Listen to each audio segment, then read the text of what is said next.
So I'm going to the college again. I'm going to study mathematics.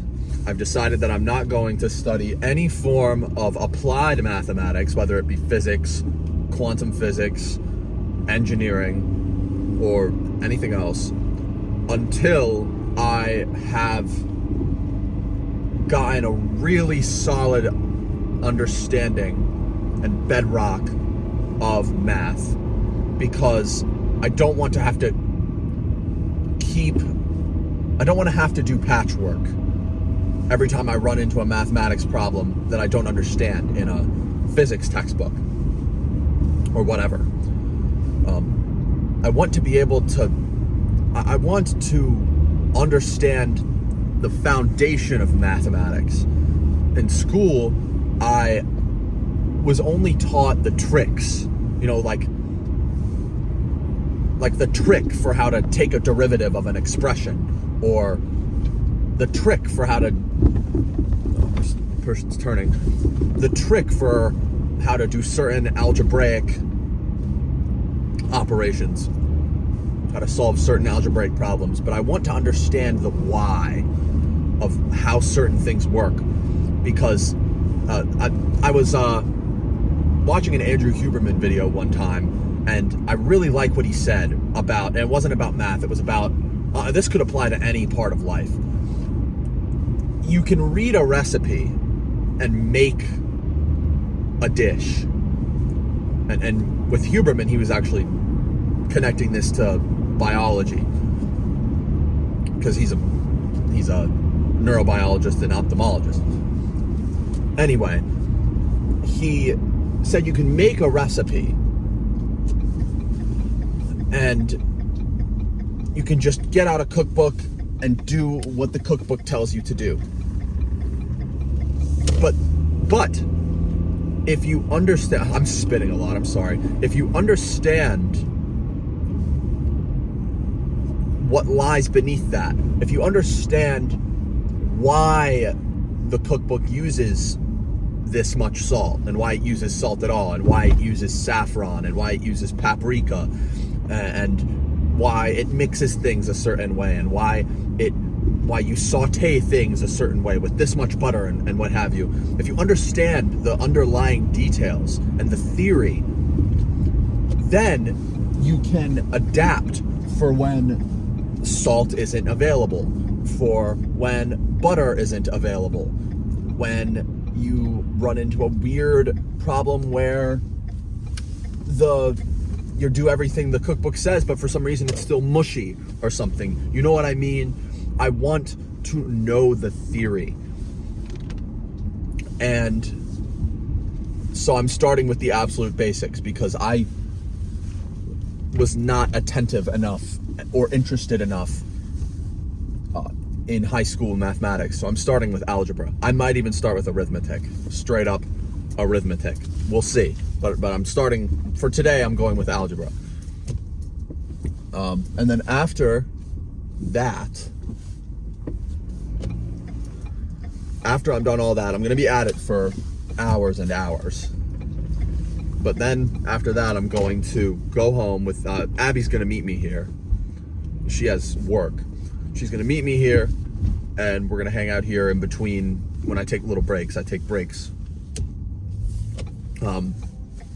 Every hour and 20 minutes of work, I take a 20, 30-minute break, because that is what is best when you're doing deep cognitive work, from what I understand, for optimizing the performance across the entire day. And then after I am finished with that, I'm gonna have time with Abby for a couple hours. I'm gonna eat my Japanese stew that I made, and then I'm gonna do sauna. It's actually not sauna for today. It's just gonna be a hot bath, very hot bath. But I've got a sauna coming in the mail. It's a portable sauna. It was like $75. And you poke your head out, you just sit in a chair, and it surrounds your whole body. Anyway, then after that, I will be spending an hour and a half brainstorming ideas for the concept album that I want to work on. I have a lot of ideas already, but I need to put them all together and come up with ideas. I need to come up with more ideas still. And I will be updating you along the way for all of this. And I'm here, so I'm gonna get started. Yeah, saying so on me, I'ma have to get baptized right before I flatline. Down with my spliff, I get moody, feeling like Mad Eye. Shorty look at me with the gory eyes. What's up, bitch, do you wanna fight? If you wanna fight, better do it right. Keep the hips open and the fist tight. I don't think you wanna know what it feels like to do the dance with a snake and feel it bite on the dust of a dark and stormy night. 13 hours to the sunlight. Wow. I got a fucking vendetta. Guess anybody who tryna take away the meta. Need a suit up, need a call up Edna. Pull to the spot with no hesitation. Open that door, I don't need a reservation. Your man's weak, taking hella vacations. Wasn't gonna say shit, but now I'm gonna say shit. I'm in the basement with lame mids, trying to teach him what the middle finger is. Gotta turn to a snake every now and then in this bitch. If you really wanna live, I got a list. It's not a hit list, it's a day might hit me list. Turn me up and turn me to pieces. Alright, so I spent a cool 2 hours and 40 minutes studying. And I am studying off of this textbook from a person with the last name of Gelfand. Gelfand, I believe it's pronounced, if I had to guess. And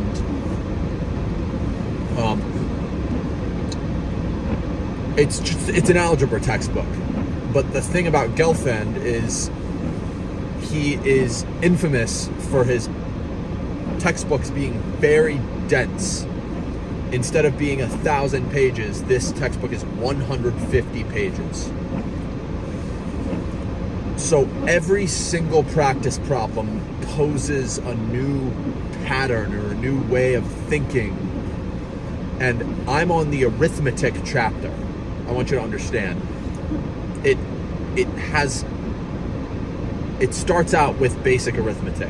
I say basic in quotes because the problems are stuff like, and you can't use a calculator because why would you use a calculator for an arithmetic problem? One of the problems that I solved today was divide the number 1 followed by 20 zeros. That's the number. Divide that by 7.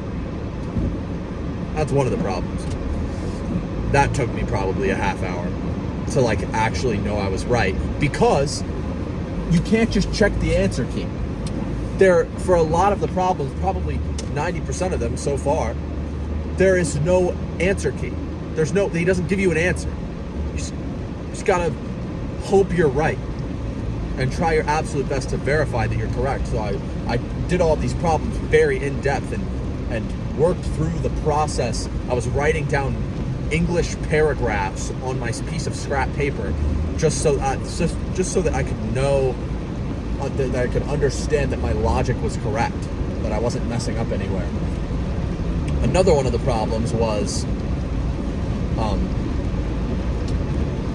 take the number 1, the digit 1, but 100 digits that are all 1.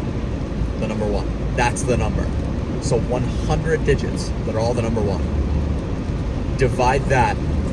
That number is divided by 1,111,111. 7 ones. And then with that, given that division, predict what the remainder would be. That took me probably 45 minutes to an hour. This is some of the most dense material I've ever consumed in my life. And I'm hoping that it's like a learning curve type of thing. Because if I keep going at this rate, it's not like I'm studying math every day. I just bit my tongue. I've bit my tongue. Oh, not good. oh, that's not good at all. If I keep going at this rate, I've studied this textbook for, I believe,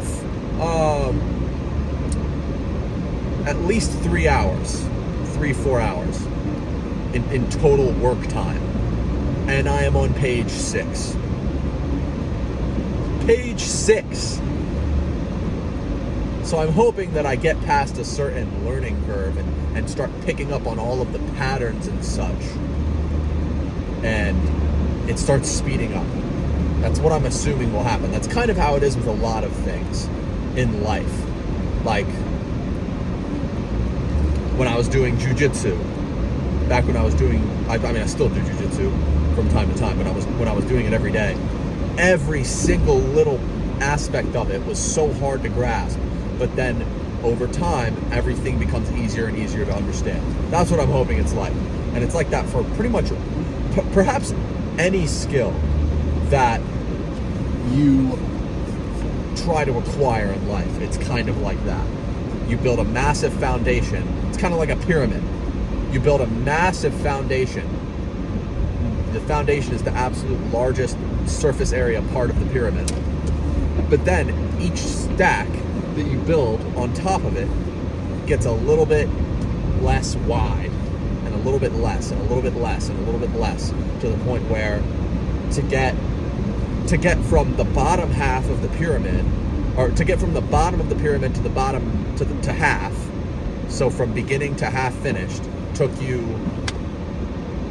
let's say it takes you 2 years, although it took the ancient Egyptians a lot more than 2 years, but let's say it takes you 2 years, then to get from the half point to the top takes you 3 months, or what have you, because it's actually so much less of stuff you have to lay down. So I'm assuming it's going to be like that, and if it is like that, maybe it won't take me forever. But that's essentially what we're dealing with, and that's just the algebra book. This is the algebra book. I couldn't imagine giving this book to an 8th grader or a 9th grader who's learning algebra for the first time, or a 4th grader who's learning arithmetic for the first time. I couldn't imagine doing that. Lord save me. I think they quit after the first page. At least I hope so. I hope that they wouldn't make me look like an idiot and breeze through it. But, yeah.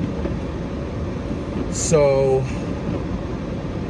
we're going to Walmart. Abby's right behind me,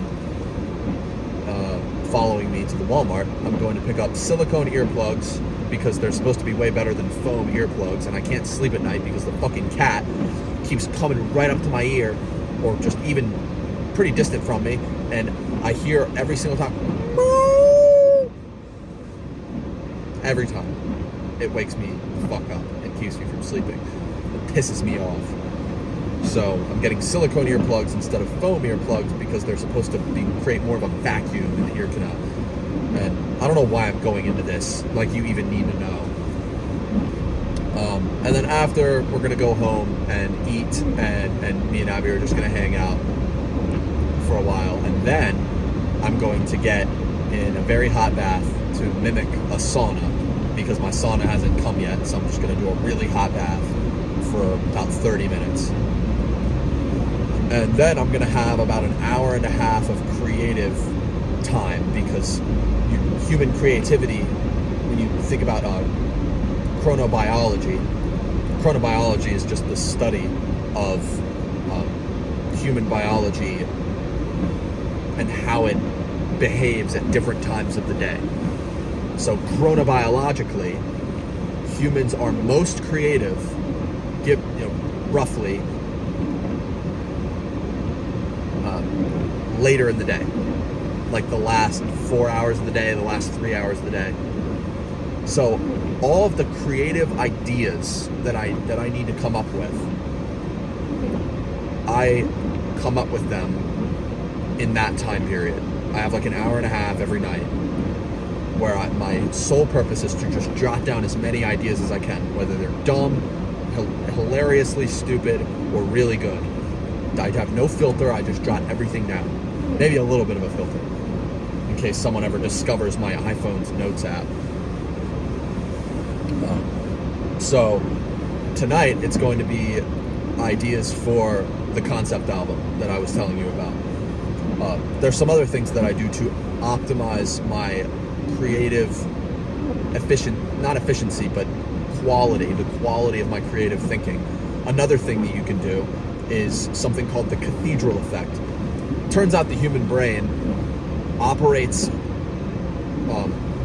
very much on associations a lot of the time.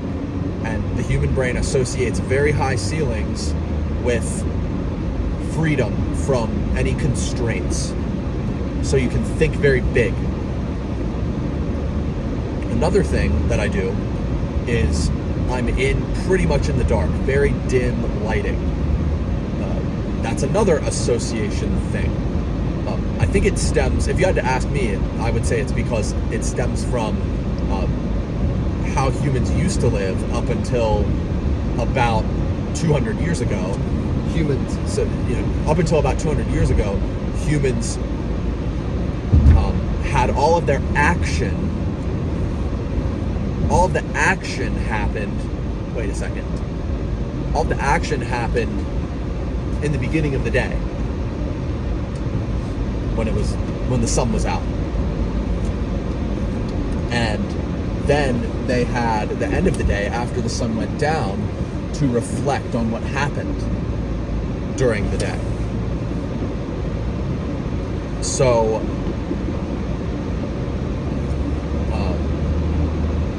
if you think about natural selection, the humans who had the genes that allowed them to think more creatively at night than during the day when they were all distracted, farming, hunting, gathering, etc. Those human beings were able to think more creatively to solve problems, so they were the ones who survived and got to reproduce. And the humans that did not have that chronobiological timing, the humans that did not have that timing for creative thinking, they were more likely to die and not be able to reproduce. And so accordingly, you have, if humans evolved to be more creative during the evening, which is what it seems to be given the data, then you might think to yourself, okay, let me replicate other aspects of nighttime to signal to my body that it is nighttime and that I can think creatively now. Maybe I'll dim the lights. And it turns out that dimming the lights increases creative output significantly. Maybe I will, what's the other one? Maybe I will, the lights that I do use, they will only be red or yellow, warmer lights like the light of a campfire or etc. And I'm a real gentleman. I bring an umbrella. Abby, you are such a gentleman. Almost done. Yes, I'm almost done. And then you might think to yourself, what are some other parts of the evening that I can reproduce? And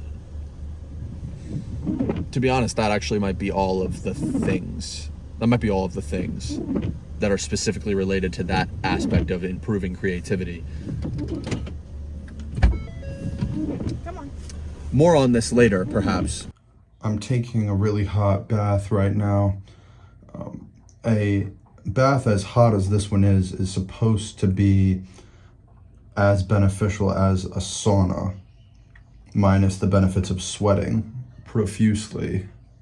And I believe it because it's really hot in here, and I'm supposed to be in here for another 10 minutes. It feels kind of good though, it really does. So after this, I'm going to go work on the album, and I'm probably just going to go straight to sleep after that. So I'm going to update you tomorrow morning, or just tomorrow night when this video is posted. But this is one of my first videos, so if you're watching this, it's probably in the future. So it's probably there. Goodbye.